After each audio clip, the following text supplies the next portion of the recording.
Make it a family affair. There is a good chance a few millennials reading or listening to this are still living at home. If you have a good relationship with your parents, why shouldn't you? With ever-increasing debt and income that does not keep up with inflation, it only makes sense to move back in to save money, and it gives you easy access to their life experiences to learn more about money. That is why it's important to talk it out. Your family and friends know you well. They know your spending habits.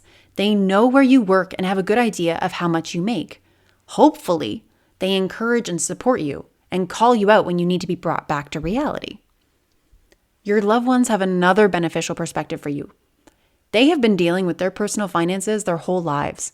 They maintain their car payments, mortgage, and taxes. They paid for their kids' budding hockey career and kept the fridge and toilet paper stocked. When you first move out, all of these little costs come up that you never had to think about before leaving.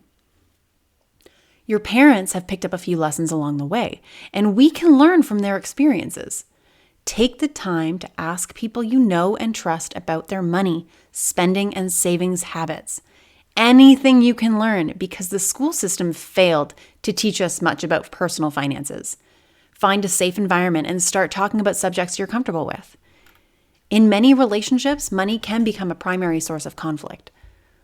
While conversations about money can be difficult to plan and harder to execute, they are so important. People need to find common ground in their saving and spending habits. If you do most of the cooking and cleaning in your home, over time, you may become resentful of your partner, and the same is true for spending. If you are the primary saver, while your partner is the primary spender, it can take its toll on the relationship. Conversations about your household money can ensure you and your spouse are on the same page. It encourages each person to share their goals and create a plan for their income. Not to mention, your kids will learn the money is not just sitting there to be spent or inherited.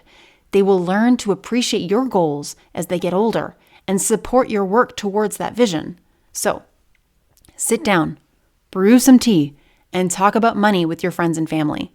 I do not care about how much you make. We can focus on that later. Ask questions like, how do you set and stick to your savings goals? How did you learn to spend wisely? How did you approach the conversation, and what would you have done differently? Once you have the conversation with your family, pick 2 ideas to implement. This can be a habit you want to start or a bad habit you want to stop. Remember, we want you to accomplish this goal, so make it something you know you can achieve. They say it takes 60 days to create a habit, so focus on those 2 goals for 60 days. Were you able to commit to your goals?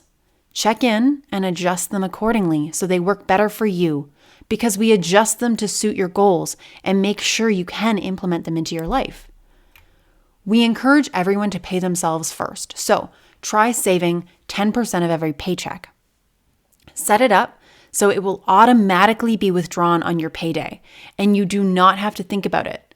It goes into a separate account, a TFSA, an RRSP, high-interest savings account, or to a separate checking account that you do not touch. It does not matter where it goes. It's about paying yourself in the future before you spend it on something else today. When you have automated your savings, when you have an emergency, you will be relieved not to use a high-interest credit card. It will allow you to make better decisions simply by not stressing about every penny.